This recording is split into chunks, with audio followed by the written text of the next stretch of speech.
Depuis plusieurs années maintenant, l'Union européenne est une question clivante dans les débats publics. Magyarországot azért akarják elítélni, mert a magyar emberek úgy döntöttek, hogy a mi hazánk nem lesz bevándorló ország. Nous nous battons contre l'État islamique. Alors pourquoi nous ne voulons pas accepter les personnes qui fuient l'État islamique? 10 ans après, les effets de la crise économique persistent. So we have had today adopted a new report on Italy's debt.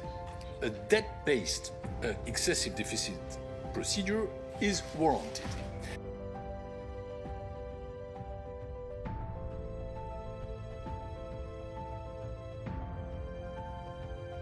En 2016, un pays de l'Union a même décidé de la quitter.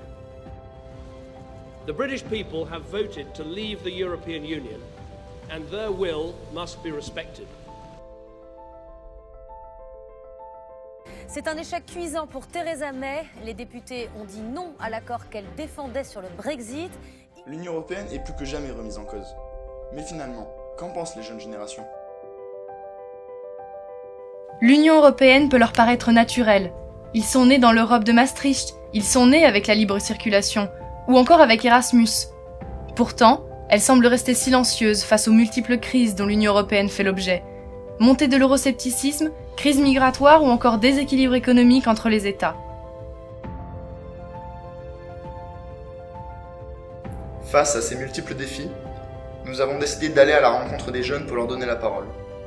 En effet, les jeunes ont souvent peu la parole dans le débat public et n'osent pas toujours donner leur opinion au sujet de l'Union européenne. Qu'est-ce que l'Union européenne? Je pense qu'on est beaucoup de pays différents avec des caractéristiques très différentes. On ne peut pas considérer que l'Italie soit pareille que l'Allemagne, par exemple, si on veut prendre des choses vraiment opposées, que la Roumanie soit pareille que le Portugal ou la France. Je pense qu'on peut juste s'aider à construire quelque chose de viable, mais je ne pense pas que culturellement parlant, on est si regroupé que ça. C'est une union d'États pour une cohésion européenne, déjà pour éviter tout ce qui est de conflits, par exemple comme la Première ou Deuxième Guerre mondiale. Donc du coup on est venu à créer l'Europe, qui ont d'abord c'était d'autres noms, la CECA je crois, ou CE, je sais plus. Et ensuite c'est plutôt pour maintenir une paix durable et économique aussi. Je pense que ça permet de rassembler les pays, déjà il y a le commerce dans l'UE, etc.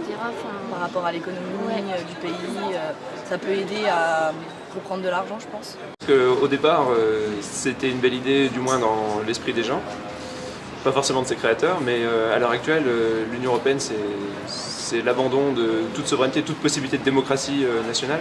À peu près au même niveau tous les pays qui font partie de l'Union, qui est des politiques communes en fait, qu'on puisse se déplacer librement dans l'Union européenne.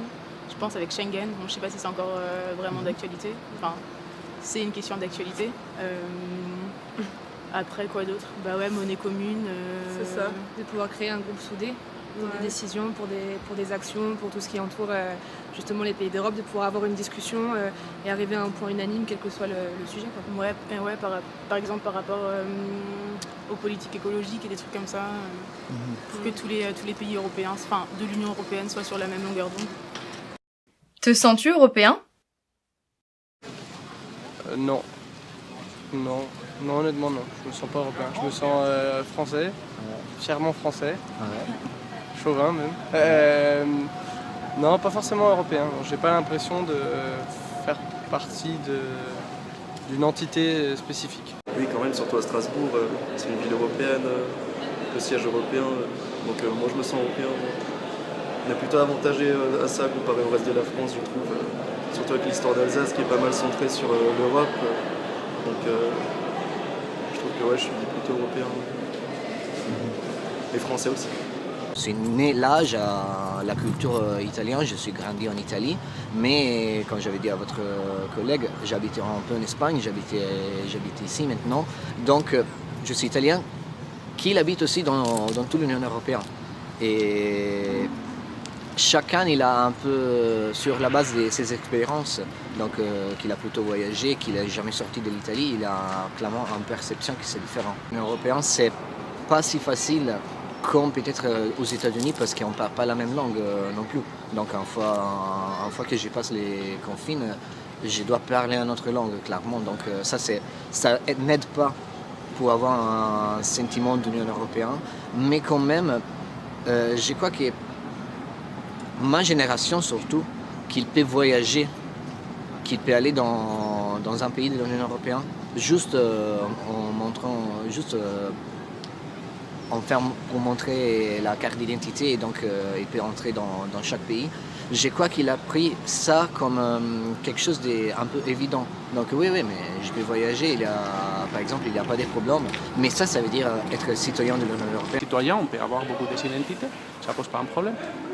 Les sentiments nationaux et régionaux aussi, parce que quelqu'un en Catalogne peut se sentir catalan, espagnol ou en même temps européen, mais aucun doit être au-dessus que les autres, tu vois. Quelles sont les critiques que tu formulerais contre l'Union européenne aujourd'hui? Les problèmes qui ont émergé suite à la monnaie commune, par exemple. Le pouvoir d'achat des Français il a baissé quand on est passé à l'euro. Ça, c'est un fait. Voilà. Puis le fait qu'on parle souvent d'égalité, mais que parfois c'est pas vraiment le cas.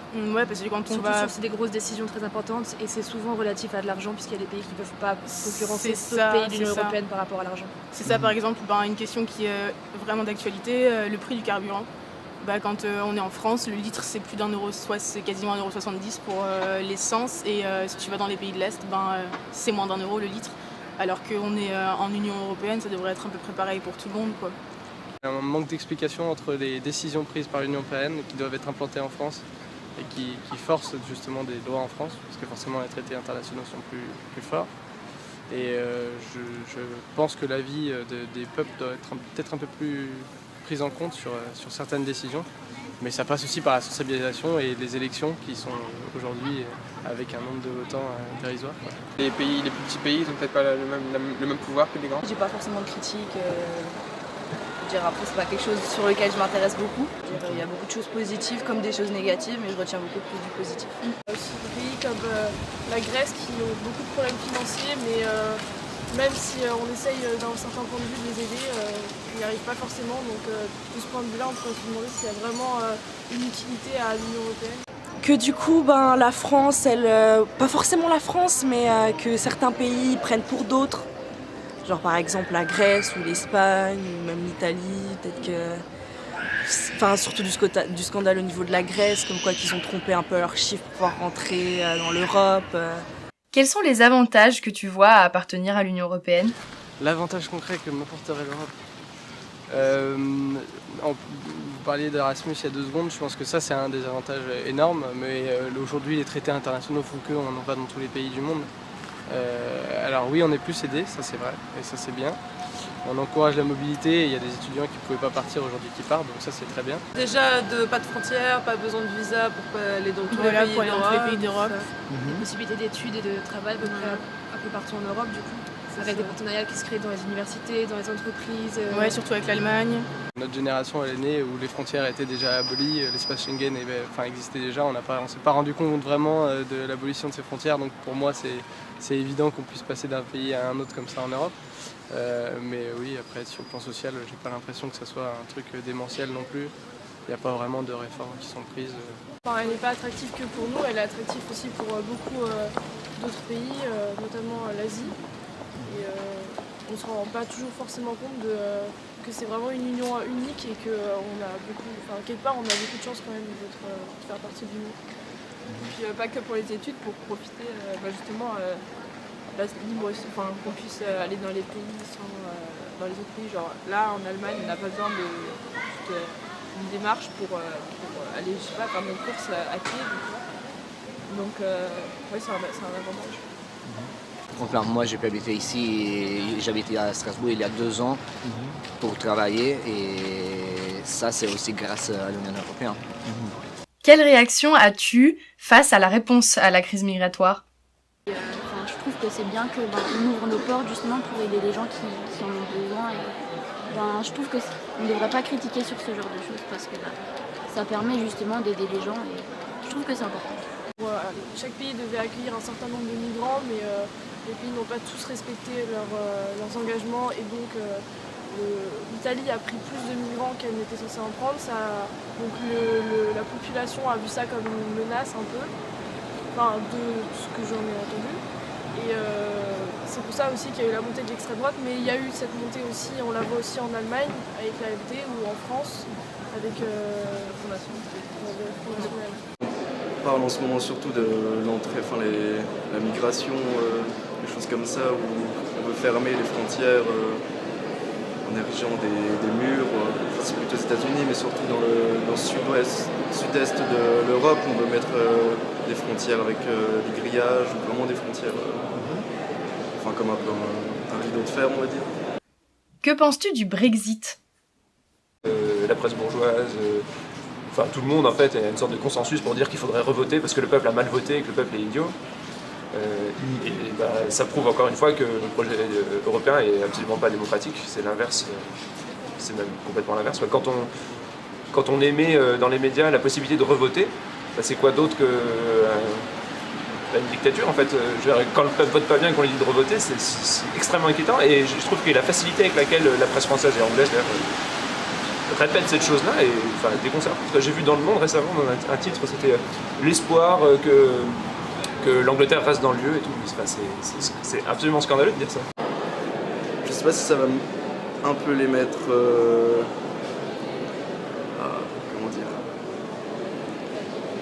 un peu les pénaliser ou au contraire développer un peu leur économie. Enfin ça je sais pas comment ça va se passer. Le Brexit me fait pas peur, j'en suis plutôt fier, content, il fallait que ça arrive et je pense que ça les met plus dans l'embarras que nous. Aujourd'hui le marché de l'Union Européenne c'est presque 500 millions de consommateurs. L'Angleterre avait une place majeure parce que c'était la transition entre les pays du Commonwealth et les pays d'Europe. Aujourd'hui ils vont perdre cette espèce de leadership et cette place avantageuse. Je pense qu'ils vont perdre plus que l'Europe mais il faut bien construire l'Europe de demain si on veut qu'elle soit solide. L'Angleterre, il avait été pas complètement dedans à l'Union européenne. Oui, par rapport à des échanges commerciaux, mais pas trop. Par exemple, il avait pas l'euro comme monnaie. Donc déjà, il avait été moyen dedans, moyen dehors de l'Union européenne. Clairement, je suis pas content de ça parce que je trouve que c'est un pas arrière par rapport à ce que j'aimerais bien. Donc c'est un pas arrière par rapport à avoir une Union européenne plus unie plutôt que plus divisée. Mais bon, peut-être qu'ils auront des avantages, peut-être pas. Ça, on aura besoin de longtemps pour comprendre.